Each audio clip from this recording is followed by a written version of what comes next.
Hello, friends. Welcome to Pieces Here, the series exploring the architects of enough. Today we focus on the theme of the inner path to enough as we dive into the life and wisdom of Satish Kumar. Architect of Enough. Satish Kumar walked thousands of miles for nuclear disarmament and built a life rooted in soil, simplicity, and service. Satish Kumar was born on August 9, 1936 in Sri Dungargarh, Rajasthan, British India.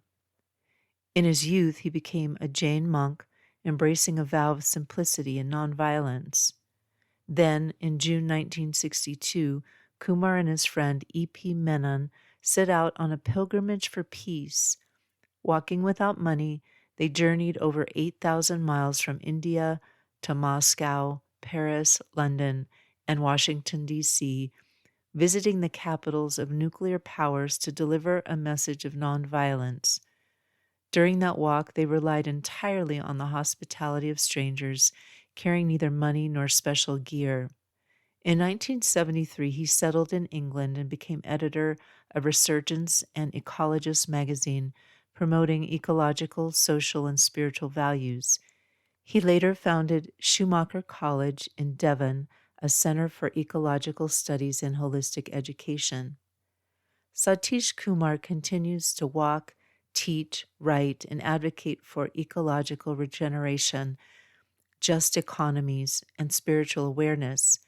In one interview, he reflected on how walking without money teaches trust in humanity, that peace begins with reliance on kindness, not on cash. For those wanting a deeper view of his life, his autobiography, No Destination, an Autobiography of a Pilgrim, is a rich starting point. The Enough Reflection. Trust the walk.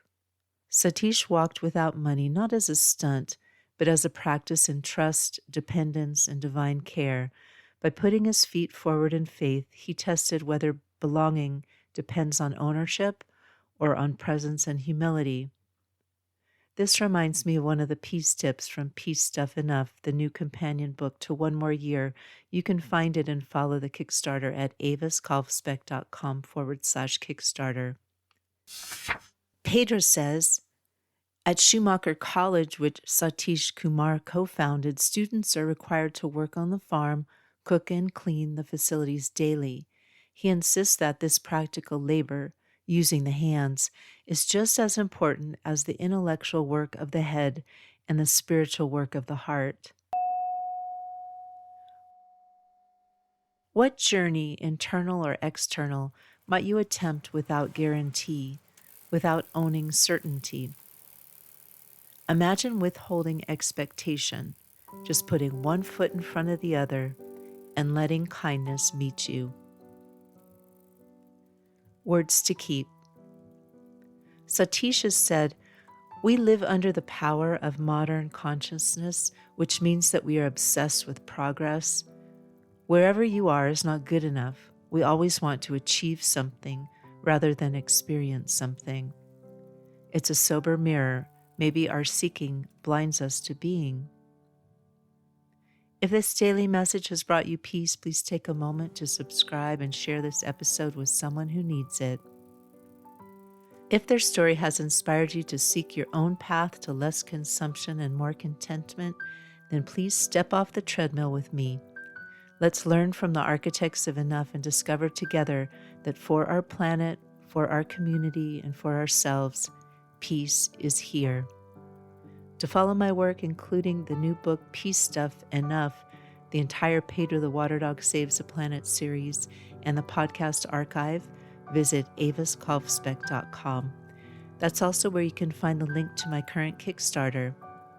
Our music is Dalai Lama Riding a Bike by the talented Javier Peque Rodriguez. You can find links to his music on Spotify and Bandcamp in the show notes. Thank you again. Listen for the peace.